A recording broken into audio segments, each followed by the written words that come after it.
TIFU by being way too efficient. Obligatory, this happened more than 10 years ago. See, Dad was a bedbound soul. Doctors were never too sure what was going on, only that he should have died years prior multiple times. He was a stubborn man and we, Mom and I, took good care of him. Since my room was across the hall from his, I'd usually be the one to help him out in the middle of the night. One quick yell and I'd slap my pants on and run across the hall with precision. I was efficient. My pants were always on the floor, same spot. Always. Well, this was the night that my dog decided that sleeping on my pants would be ideal. My small dog, who was awkwardly endowed, slept on his back. Well, 2 a.m. rolls around. Dad needs my help. In fury, I snap into action and grab my pants with finesse, except they yelped when I picked them up. I let go. My dog bounces off the bed, sitting in the corner staring at me like I gave him a good time. I realized I grabbed my dog by his little red rocket. I lifted him off the ground with it, sent him across the room. I felt so bad. Vet checked the dog out the next day. No damage or problems. The dog,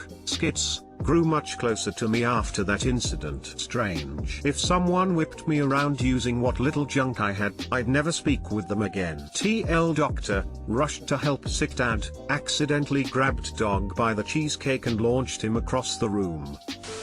My dad was bedbound because of lung cancer and a brain tumor. I would do a similar thing. He needed something, I would rush to help him. He didn't survive 4 months after being diagnosed. He had around a year's worth of symptoms, a bad cough, and the doctors didn't give a coconut and just thought he was messing around. I am terribly sorry to hear that. When my father passed, autopsy revealed he succumbed to something called scleroderma. Apparently was rare enough to have gone unnoticed. Even if you have 4 months of a notice, 2 days or 7 years, the loss never hurts less. That made me laugh some, and I needed it. Thanks. Keep your friends close and your enemies closer, dog probably.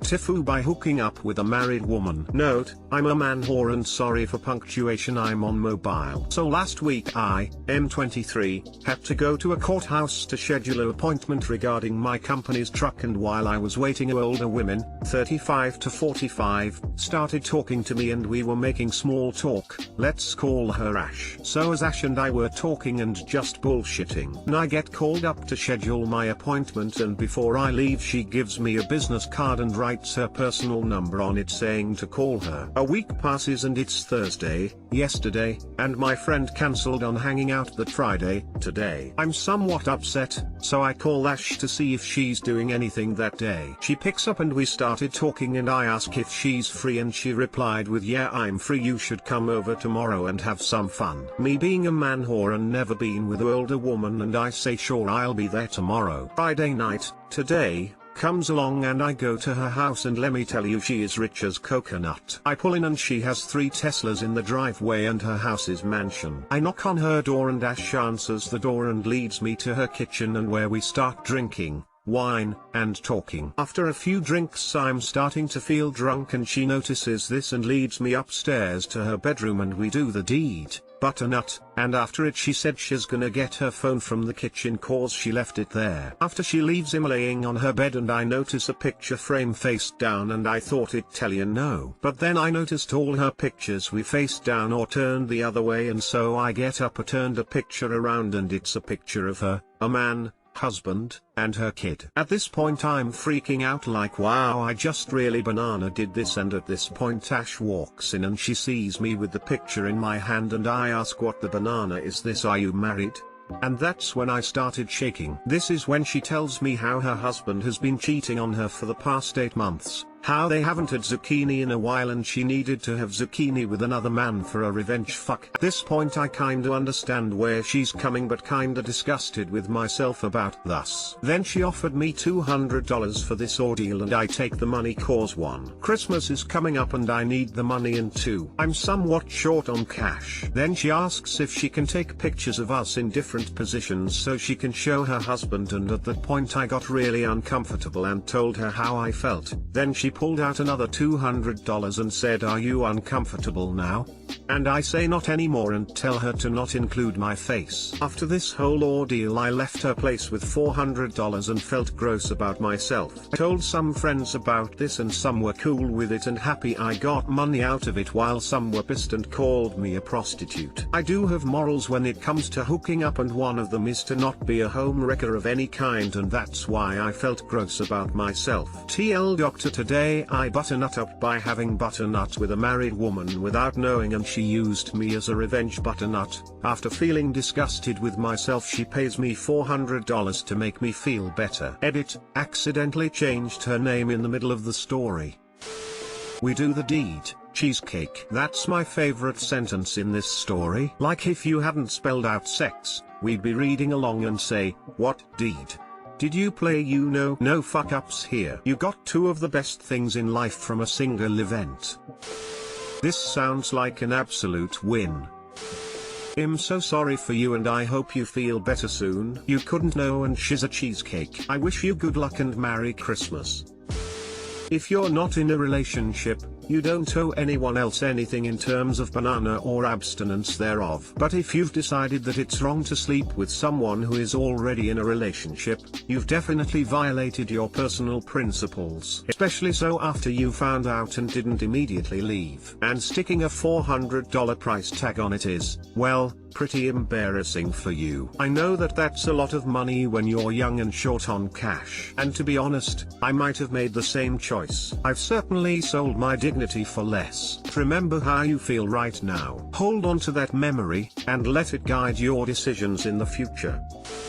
She also managed to change her name to Amy halfway through the story. Very manipulative woman. I didn't even notice I coconut up on that. TIFU by forgetting to wash my hands before a nappy change. Finally put the kid down to sleep and feeling so banana terrible that I made the same mistake many of you have in the past, but I let my child induce instead. My kid's been a bit sick and she's got a bit of a nappy rash as a result. Yesterday it was all red, but today it's bad. Like almost blistery bad, and it's just unpleasant for everyone involved. Anyhow, she usually sleeps through the night, so that's when my wife and I eat dinner, watch some TV and unwind. We had chicken wings and pizza for dinner tonight and I love coating my wings in hot sauce. Do you see where this is going? Anyway, in the middle of my chicken wing fiesta, the kid starts crying. I check in to see if she'll soothe herself back to sleep, but notice that she was crying because a punami had occurred. It's up her back, on her legs. Crazy. So lick my fingers clean and take her over to the bathroom where we change her and planned to wash my hands there. When we got in there, somehow, I forgot what I had literally just told myself a few seconds ago. Habit kicked in and I just proceeded with my regular deadly duties. It was bad enough with the nappy rash, but oh god, the screams. My heart is breaking. My wife comes rushing in to help. Ends up feeling so sorry and helpless that she breaks down crying as well. I'm just standing around holding and apologizing to our screaming 3-month-old who was, at this time, still undressed and continuing the punami on me, whilst my wife's scrambling around trying to clean up the mess and having a sympathy sob at the same time. I'm sure I'll find this image comical in due time. The nappy cream soothed her a bit, but I guess as punishment, I got to spend all night with her screaming because she was overtired, stressed out and so on. It's 8:30 AM now. I have an hour to sleep before we embark on a short trip to see the grandparents before Christmas. So that's my stupidity for the night. Doctor, forgot to wash hot sauce off my fingers. To say that I exacerbated our kid's nappy rash discomfort is a major understatement. Frown. I am so sorry. If your wife is breastfeeding, breast milk actually works wonders on blistery nappy rashes. My little girl is really prone to acidic poos when teething and blisters up every time. Express a little, dab it on and let it dry before you put the nappy back on. Usually cleared by the morning, and it is really soothing for pain/itchiness and bites as well. If not, Metanium is also good and cheap on Amazon. Or that sounds horribly stressful for all three of you.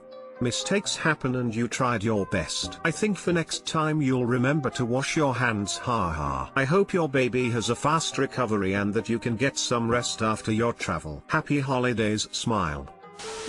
Metanium worked wonders for us. I guess this will never be repeated. I thought you were going to change the diaper then lick the poop off your fingers.